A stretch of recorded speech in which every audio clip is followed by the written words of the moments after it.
You have a competitive entrance examination. You get up in the morning, you get ready to go for the competition, and your mom says, break a leg. What does your mom mean by break a leg? Is she asking you to go break someone's leg? Certainly not. Your mom is just wishing you good luck. Body idioms. So we will learn in this unit some most common body idioms. These are idioms that have to do with some parts of the body.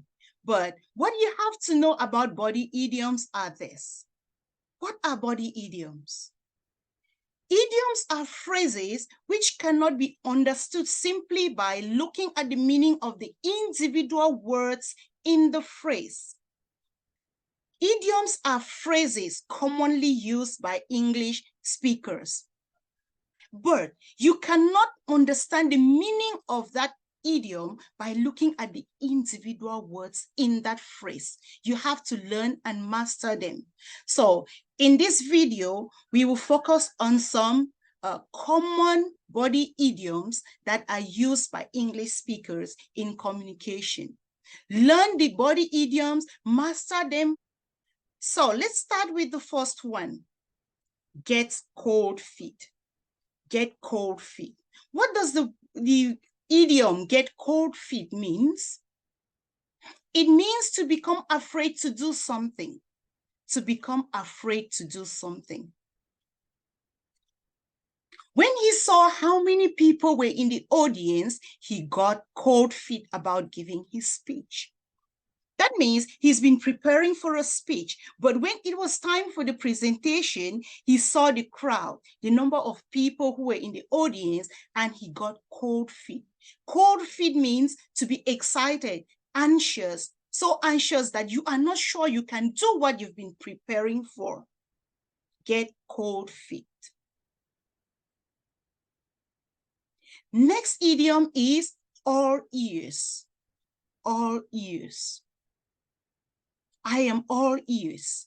If you are all ears, you are very interested and ready to listen to what another person wants to tell you. You have all the time. You are ready to listen to what the person has to tell you. So you say, tell me what happened. I'm all ears. I'm ready to listen. I'm ready to hear what you have to say. Keep an eye on someone or something. To keep an eye on someone or something means to make sure that someone or something is safe. Keep an eye on something. They left Tim to keep an eye on the luggage. They left Tim to keep an eye on the luggage. What does that mean? It means Tim had to stay there to look after the luggage, to take care of the luggage. You can tell someone to look after the baby or keep an eye on the baby. To keep an eye on the baby means take care of the baby, look after the baby, make sure that the baby is safe. So you keep an eye on someone or on something means to look after it, take care of it, make sure it is safe.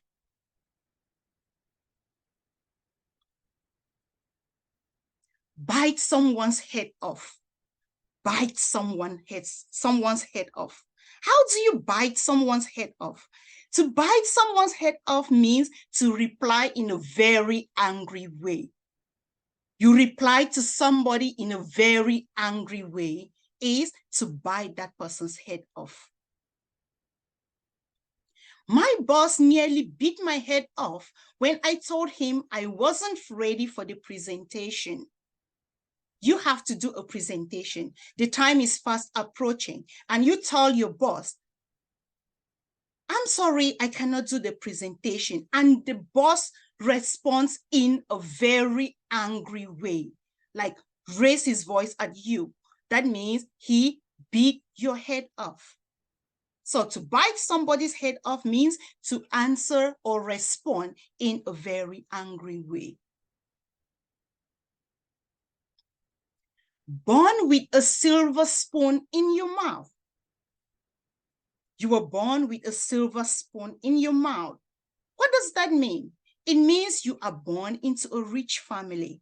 Someone says you're born with a silver spoon in your mouth. It means you don't understand what it's like to be poor. You don't understand what it's like to struggle, okay? You have everything you want at your beck and call.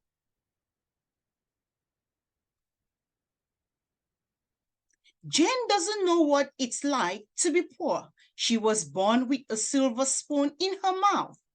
That means she has everything at her disposal. She can just buy what she wants. She can fly to where she wants. She doesn't even know what it is like to suffer or to struggle to get something.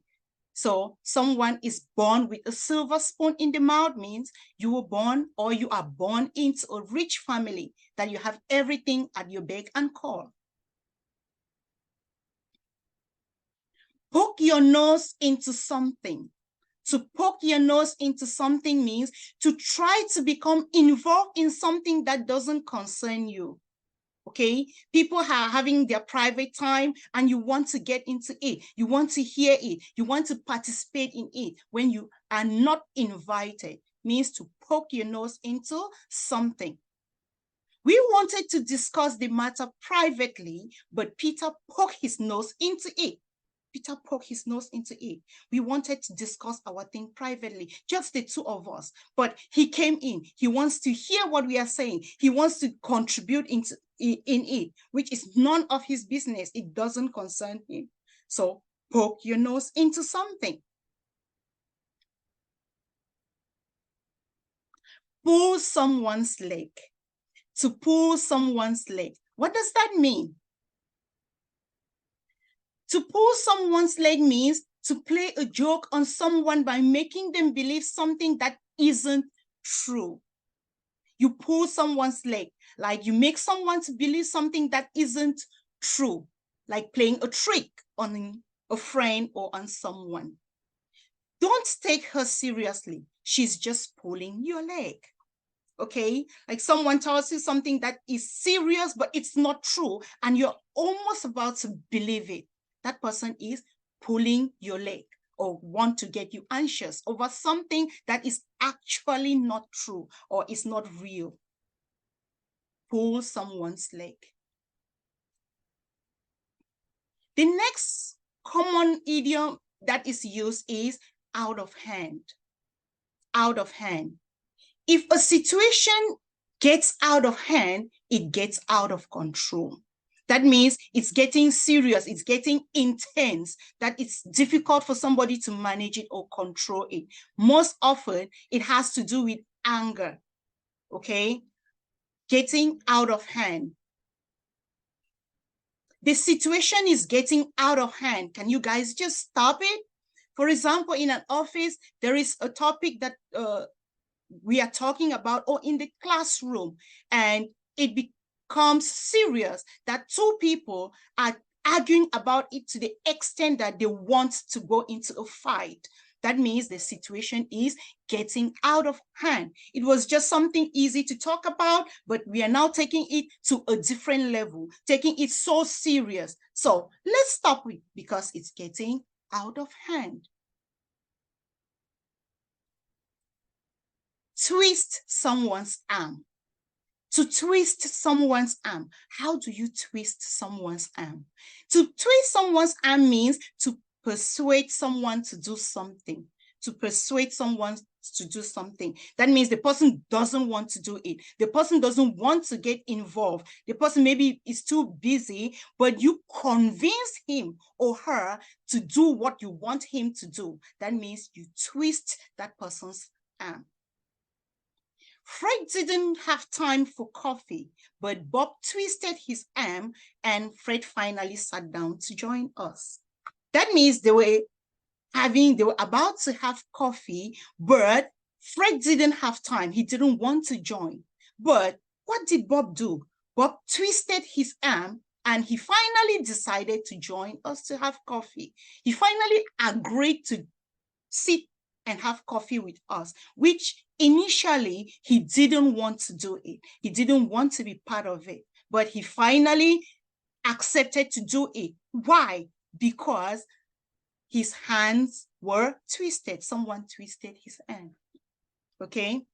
Make somebody or persuade someone to do something which he or she initially didn't want to do. Play it by ear. Play it by ear means to decide what to do as things happen instead of planning in advance. You play it by ear. That means you don't have a plan, okay? You don't have anything planned or in place. So you want to play it by ear. We don't have a plan. We'll just have to play it by ear. That means maybe there is something coming up and we don't have a plan about it. Nothing in place. So we will just go there and see how things happen and we do what needs to be done. Example, your sister asks you, what is for dinner? You say, nothing really. Let's play it by ear. That means let's wait. In the evening, if we are hungry, we can just grab something. Maybe we go out. Maybe we just prepare something. Maybe we just eat whatever is available. That means you have no plan for it. Okay? What is the plan for tomorrow? Tomorrow is Saturday. Oh, let's play it by ear. That means there is no plan in place.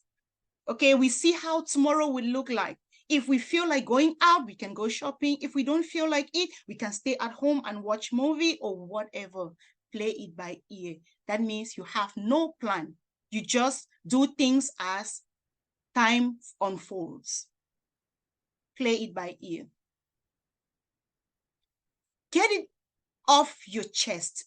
Get it off your chest. Means to talk about something you've been worrying about. There is something eating you up. There is something disturbing you. There is something that is worrying you. And you need to say it out. You say it to somebody. When you say it out, you get it off your chest. When I told my mom about my terrible exams results, it was a great relief to get it off my chest.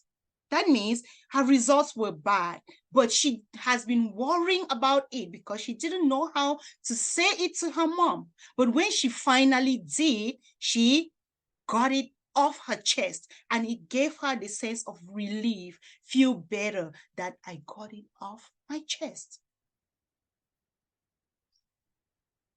Put your foot in it. To put your foot in it means to say or do something that makes someone embarrassed or upset. Put your foot in it. His classmates really put their foot in it when they started pointing and laughing at him. Okay, maybe he did something in class that was not okay and he gets out. Instead of the friends to come closer to him, they stand there and they are pointing and laughing at him. That makes him feel what? Embarrassed and upset. So they put their foot in it. Make somebody feel embarrassed, feel upset. Blow your mind. I'm going to blow your mind. What does that mean? If something blows your mind, it is very exciting and extraordinary. Very exciting and extraordinary. The film was amazing. Go and watch it. The 3D effects will really blow your mind. That means you will be amazed. You will be happy you did because it's exciting. It's great. It's extraordinary. So for something to blow your mind means it's very exciting and extraordinary. Get on your nerves.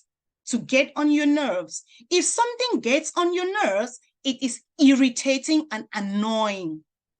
Irritating and annoying. This laptop is really getting on my nerves. It never works properly. That means every time you want to do some work, the laptop will start booting, or it will go off, or it will be slow. So it's getting on my nerves. When something gets on your nerves, it is irritating or annoying. Someone gets on your nerve too, like always getting you angry. Like a teacher in the class, there is a student who is always disturbing you when you're speaking. The student will interrupt. The student will want to play with the friend. That student is always getting the teacher on her nerves. Okay? So to get on someone's nerve is to be irritating and annoying. Make someone annoyed and angry. Give someone a hand. How do you give someone a hand? To give someone a hand means to help someone. She decided to give her grandfather a hand with the dishes. That means the grandfather was doing dishes and she decided to help him, okay? To help somebody. You're carrying something is very heavy and you say, please give me a hand. That means help me with this. Okay, you have a lot of paperwork to do and you ask a friend or colleague, please give me a helping hand. Or yes, that means help me, please. Give someone a hand means to help someone. Neck and neck. What do you mean by neck and neck? If two competitors are neck and neck, they are in the same position and have an equal chance of winning. Look at these riders. The two cyclists were almost neck and neck at the finish. That means they were very close. Very close. That it was difficult even for the judges to actually know who won. Okay, neck and neck means in a competition. Most often it's used in a competition. Neck and neck means about the same level. Okay. Split hairs. Split hairs. To split hair means to argue about unimportant details. You fight, you argue about unimportant details. Let's not split hair about whose turn it is. I'll close up today and you do it tomorrow. Okay? Oh no, you have to close it. No, it's your turn. No, I did it yesterday. You have to do it today. That is what? Split hair. You are arguing over unimportant things. So to split hair means you argue over things details that are really not very important. Okay. Thank you so much for watching. Thank you so much for listening. Thank you so much for participating in this. Did you enjoy the lesson? Please subscribe to the YouTube channel so that you can be the first to be notified when we upload a new video.